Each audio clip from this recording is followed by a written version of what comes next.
राधे कृष्णा राधे कृष्णा। श्रीमद् भागवत पुराण के एकादश स्कंध में भिक्षु गीता प्राप्त है। इसमें भगवान श्री कृष्ण ने अपने परम सखा उद्धव जी को एक भिक्षु के प्राचीन आख्यान के माध्यम से मनोजय के उपाय समझाए हैं। यदि दुर्जन लोग मन को शुद्ध करने वाले आचरण भी करें तो भी मुमुक्षु मनुष्य को उद्वेलित न होकर उन्हें पूर्ण अक्षमा कर देना चाहिए, क्योंकि सुख तथा दुख का कारण कोई और नहीं अपितु मन ही है। यही मोहासक्त मन जीव को कर्म बंधन में डालता है। इस मन को किसी प्रकार एकाग्र होकर भगवान में लगा देना चाहिए, यही परम योग है। यही भिक्षु गीता आप सभी भक्तों के लिए प्रस्तुत की जा रही है। श्री सुखदेव जी बोले, हे परीक्षित, वास्तव में भगवान की लीला कथा ही श्रवण करने योग्य है। वे ही पर प्रेम और मुक्ति के दाता हैं।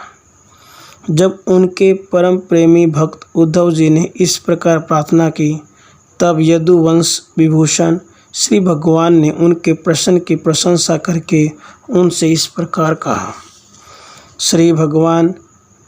श्री कृष्ण भगवान ने कहा, देवगुरु बृहस्पति के शिष्य उद्धव जी, इस संसार में प्रायः ऐसे संत पुरुष नहीं मिलते जो दुर्जनों की कटुवाणी से बिंधे हुए अपने हृदय को संभाल सके। मनुष्य का हृदय मर्म भेदी बाणों से बिंधने पर भी उतनी पीड़ा का अनुभव नहीं करता जितनी पीड़ा उसे दुष्ट जनों के मर्मांतक एवं कठोर बागबान पहुंचाते हैं। उद्धव जी, इस विषय में महात्मा लोग एक बड़ा पवित्र प्राचीन इतिहास कहा करते हैं। मैं वही तुम्हें सुनाऊंगा, तो मन लगाकर उसे सुनो। एक भिक्षु को दुष्टों ने बहुत सताया था। उस समय भी उसने अपना धैर्य न छोड़ा और उसे अपने पूर्व जन्म के कर्मों का फल समझकर कुछ अपने मानसिक उद्गार प्रकट किए थे। उन्हीं का इस इतिहास में वर्णन है। प्राचीन समय की बात है। उज्जैन में एक ब्राह्मण रहता था। उसने खेती व्यापार आदि करके बहुत सी धन संपत्ति इकट्ठी कर ली थी। वह बहुत ही कृपण, कामी और लोभी था। क्रोध तो उसे बात बात में आ जाया करता था। उसने अपने जाति बंधु और अतिथियों को कभी मीठी बात से प्रसन्न नहीं किया। खिलाने पिलाने की तो बात ही क्या है।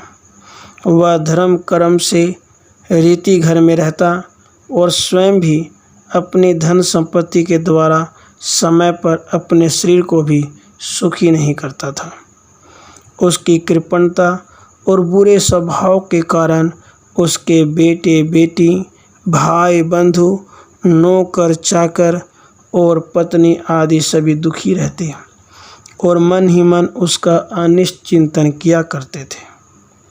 कोई भी उसके मन को प्रिय लगने वाला व्यवहार नहीं करता था। वह लोक परलोक दोनों से ही गिर गया था।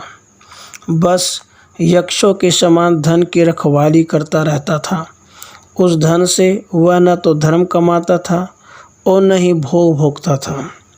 बहुत दिनों तक इस प्रकार जीवन बिताने से उस पर पंच महायज्ञ के भागी देवता बिगड़ उठे। उदार उद्धव जी, पंच महायज्ञ के भाग्यों के तिरस्कार से उसके पूर्व पुण्यों का सहारा, जिसके बल से अब तक धन टिका हुआ था, जाता रहा और उसने बड़े उद्योग और परिश्रम से इकट्ठा किया था, वह धन उसकी आंखों के सामने ही नष्ट भ्रष्ट हो गया। उद्धव जी, उस नीच ब्राह्मण का कुछ धन तो उसके कुटुंबियों ने ही छीन लिया। कुछ चोर चुरा ले गए, कुछ आग लग जाने आदि दैवी कोप से नष्ट हो गया, कुछ समय के फेर से मारा गया, कुछ साधारण मनुष्यों ने ले लिया और बचा खुचाकर और दंड के रूप में शासकों ने हड़प लिया। इस प्रकार उसकी सारी संपत्ति जाती रही। न तो उसने धर्म ही कमाया और न भोग ही भोगे। इधर उसके सगी संबंधियों ने भी उसके ओर से मुंह मोड़ लिया। अब उसे बड़ी भयानक चिंता ने घेर लिया। धन के नाश होने से उसके हृदय में बड़ी जलन हुई। उसका मन खेद से भर गया। आंसुओं के कारण गला रुंध गया। परंतु इस तरह चिंता करते करते ही उसके मन में संसार के प्रति महान दुख बुद्धि और उत्कट वैराग्य का उदय हुआ। अब वह ब्राह्मण मन ही मन कहने लगा, हाय हाय, बड़े खेद की बात है, मैंने इतने दिनों तक अपने को व्यर्थ इस प्रकार सताया। जिस धन के लिए मैंने सरतोड़ परिश्रम किया वह न तो धर्म कर्म में लगा और न ही मेरे सुख भोग के काम आया। प्रायः देखा जाता है कि कृपण पुरुषों को धन से कभी सुख नहीं मिलता। इस लोक में तो वे धन कमाने और रक्षा की चिंता में जलते रहते हैं और मरने पर धर्म न करने के कारण नरक में जाते हैं। जैसे थोड़ा सा भी कोढ़ सर्वांग सुंदर स्वरों को बिगाड़ देता है, वैसे तनिक सा भी लोभ यशस्वियों के शुद्ध यश और गुणियों के प्रशंसनीय गुणों पर पानी फेर देता है। धन कमाने में, कमा लेने पर उसको बढ़ाने में, रखने एवं खर्च करने में तथा उसके नाश और उपभोग में जहाँ देखो वहीं निरंतर परिश्रम, भय, चिंता और भ्रम का ही सामना करना पड़ता है। चोरी, हिंसा, झूठ बोलना, दंभ, काम, क्रोध, गर्व, अहंकार, भेद बुद्धि, वैर, अविश्वास, स्पर्धा, लंपटता, जुआ और शराब, ये 15 अनर्थ मनुष्यों में धन के कारण ही माने गए हैं। इसलिए कल्याणकामी पुरुषों को चाहिए कि स्वार्थ एवं परमार्थ के विरोधी अर्थ नामधारी अनर्थ को दूर से ही छोड़ दें। भाई बंधु, स्त्री पुत्र, माता पिता, सगे संबंधी जो स्नेह बंधन से बंधे कर बिल्कुल एक हुए रहते हैं, सब के सब कौड़ी के कारण इतने फट जाते हैं कि तुरंत एक दूसरे के शत्रु बन जाते हैं। ये लोग थोड़े से धन के लिए भी शुद्ध और क्रोध कर लेते हैं और बात ही बात में सौहार्द संबंध छोड़ देते हैं। लाग डांट रखने के कारण एकाएक प्राण लेने देने पर उतारू हो जाते हैं, यहाँ तक कि एक दूसरे का सर्वनाश कर डालते हैं। देवताओं के भी प्रार्थनीय मनुष्य जन्म को और उससे भी श्रेष्ठ ब्राह्मण शरीर प्राप्त करके जो उनका अनादर करते हैं और अपने सच्चे स्वार्थ परमार्थ का नाश करते हैं, वे अशुभ गति को प्राप्त होते हैं। यह मनुष्य शरीर मोक्ष और स्वर्ग का द्वार है। इसको पाकर भी ऐसा कौन बुद्धिमान मनुष्य है जो अनर्थों के धाम धन के चक्कर में फंसा रहे। जो मनुष्य देवता, ऋषि, पितर, प्राणी, जाति भाई, कुटुंबी और धन के दूसरे भागीदारों को उनका भाग देकर संतुष्ट नहीं रखता और न स्वयं उसका उपभोग करता है, वह यक्ष के समान धन की रखवाली करने वाला कृपण तो अवश्य ही अधोगति को प्राप्त होता है। मैं अपने कर्तव्य से च्युत हो गया हूँ। मैंने प्रमाद में अपनी आयु, धन और बल पौरुष खो दिए। विवेकी लोग जिन साधनों से मोक्ष तक प्राप्त कर लेते हैं, उन्हीं को मैंने धन इकट्ठा करने की व्यर्थ चेष्टा में खो दिया। अब बुढ़ापे में मैं कौन सा साधन करूँगा। मुझे मालूम नहीं होता कि बड़े बड़े विद्वान भी धन की व्यर्थ तृष्णा से निरंतर क्यों दुखी रहते हैं। हो न हो अवश्य ही यह संसार किसी की माया से मोहित हो रहा है। यह मनुष्य शरीर काल के विकराल गाल में पड़ा हुआ है। इसको धन देने वाले देवताओं और लोगों से, भोग वासनाओं से और उनको पूर्ण करने वालों से तथा पुनः पुनः जन्म मृत्यु के चक्कर में डालने वाले सकाम कर्मों से क्या लाभ है। इसमें संदेह नहीं कि सर्वदेव स्वरूप भगवान मुझ पर प्रसन्न है, तभी तो उन्होंने मुझे इस दशा में पहुंचाया है और मुझे इस जगत के प्रति यह दुख बुद्धि और वैराग्य दिया है। वस्तुतः वैराग्य ही इस संसार सागर से पार होने के लिए एक नौका समान है।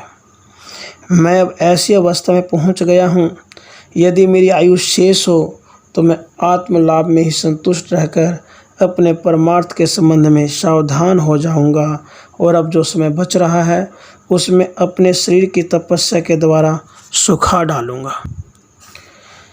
तीनों लोकों के स्वामी देवगण मेरे इस संकल्प का अनुमोदन करें। अभी निराश होने की कोई बात नहीं है, क्योंकि राजा खटवांग ने 2 घड़ी में ही भगवत धाम की प्राप्ति कर ली थी। भगवान श्री कृष्ण जी कहते हैं, हे उद्धव जी, उस उज्जैन निवासी ब्राह्मण ने मन ही मन इस प्रकार निश्चय करके मैं और मेरेपन की गांठ खोल दी। इसके बाद वह शांत होकर मौनी सन्यासी हो गया। अब उसके चित्त में किसी भी स्थान, वस्तु या व्यक्ति के प्रति आसक्ति न रही। उसने अपने मन, इंद्रिय और प्राणों को वश में कर लिया। वह पृथ्वी पर स्वच्छंद रूप से विचरने लगा। वह भिक्षा के लिए नगर और गांवों में जाता अवश्य था, परंतु इस प्रकार जाता था कि कोई उसे पहचान न सके। उद्धव जी, वह भिक्षुक अवधूत बहुत बूढ़ा हो गया था। दुष्ट उसे देखते ही टूट पड़ते और तरह तरह से उसका तिरस्कार करके उसे तंग करते। कोई उसका दंड छीन लेता, कोई भिक्षा पात्र झटक लेता, कोई कमंडलू उठा लेता, कोई आसन, रुद्राक्षमाला और कंथा ही लेकर भाग जाता। कोई तो उसके लंगोटी और वस्त्र को ही उधर उधर डाल देता। कोई बेवस्तुएं देकर और कोई दिखला दिखला कर फिर छीन लेते। जब वह अवधूत मधुकरी मांग कर लाता और बाहर नदी तट पर भोजन करने बैठता तो पापी लोग कभी उसके सिर पर मुँह देते, कभी थूक देते।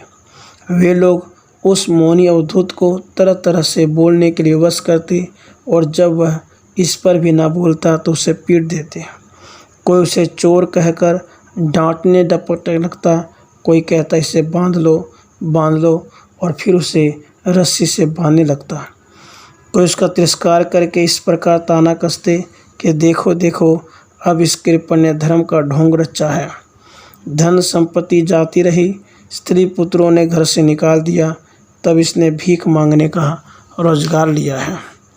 ओहो, देखो तो सही, यह मोटा तगड़ा भिखारी धेरे में बड़े भारी पर्वत के समान है। यह मौन रहकर अपना काम बनाना चाहता है। सचमुच यह बगुले से बढ़कर ढोंगी और दृढ़ निश्चयी है। कोई उस अवधूत की हंसी उड़ाता तो कोई उस पर अधो वायु छोड़ता। जैसे लोग तोता, मैना आदि पालतू पक्षियों को बांध लेते या पिंजड़े में बंद कर लेते हैं, वैसे ही उसे भी ये लोग बांध देते और घरों में बंद कर देते। किंतु वह सब कुछ चुपचाप सह लेता। उसे कभी ज्वर आदि के कारण दैहिक पीड़ा सहनी पड़ती, कभी गर्मी सर्दी आदि से दैवी कष्ट उठाना पड़ता और कभी दुर्जन लोग अपमान आदि के द्वारा उसे भौतिक पीड़ा पहुंचाते। परंतु भिक्षुक के मन में इससे कोई विकार न होता। वह समझता कि सब मेरे पूर्व जन्म के कर्म के फल है और इसे मुझे अवश्य ही भोगना पड़ेगा। यद्यपि नीच मनुष्य तरह तरह के तिरस्कार करके उसे अपने धर्म से गिराने की चेष्टा किया करते, फिर भी वह बड़ी दृढ़ता से अपने धर्म में स्थिर रहता और सात्विक धैर्य का आश्रय लेकर कभी कभी ऐसे उद्गार प्रकट किया करता। ब्राह्मण कहता, मेरे सुख अथवा दुख का कारण न ये मनुष्य है, न देवता है, न शरीर है, न ग्रह है, न कर्म एवं काल है। श्रुतियाँ और महात्मा जन मन को ही इसका परम कारण बनाते हैं और मन ही इस सारे संसार चक्र को चला रहा है। सचमुच यह मन बहुत बलवान है। इसी ने विषयों, उसके कारण, गुणों और उनसे संबंध रखने वाली वृत्तियों की सृष्टि की है। उन वृत्तियों के अनुसार ही सात्विक, राजस और तामस अनेक प्रकार के कर्म होते हैं और कर्मों के अनुसार ही जीव की विविध गतियाँ होती हैं। मन ही समस्त चेष्टाएं करता है। उसके साथ रहने पर भी आत्मा निष्क्रिय है।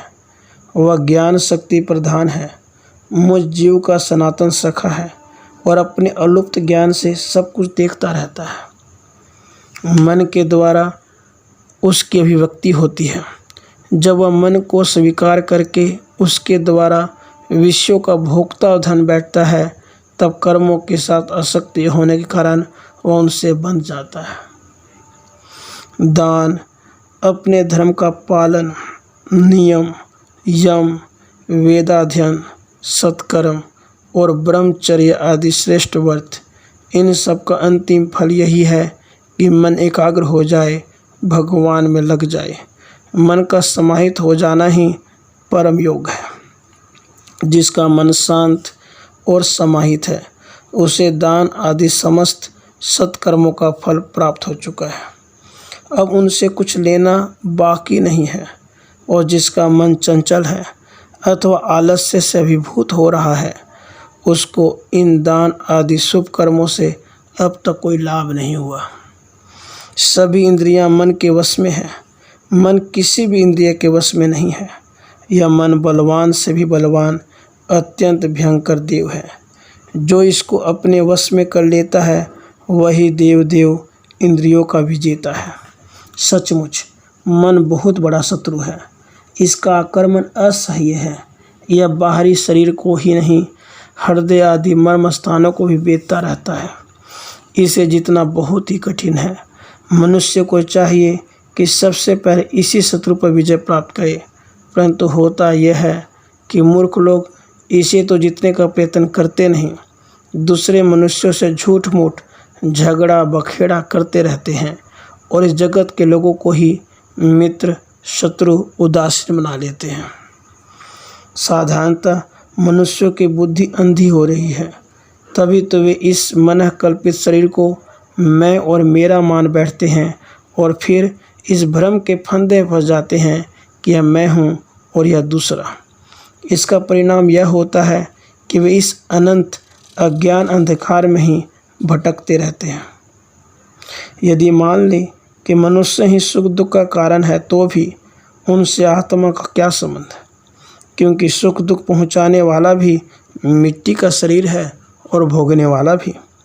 कभी भोजन आदि के समय यदि अपने दांतों से ही अपनी जीभ कट जाए और उससे पीड़ा होने लगे, तो मनुष्य किस पे क्रोध करेगा? यदि ऐसा मान लें कि देवता ही दुख का कारण है, तो भी इस दुख से आत्मा की क्या हानि? क्योंकि यदि दुख के कारण देवता हैं, तो इंद्र अभिमानी देवताओं के रूप में उनके भोक्ता भी तो वही हैं, और देवता सभी शरीरों में एक है। जो देवता एक शरीर में है, वे ही दूसरे में भी है। ऐसी दशा में यदि अपने ही शरीर के किसी एक अंग से दूसरे अंग को चोट लग जाए, तो भला किस पर क्रोध किया जाए?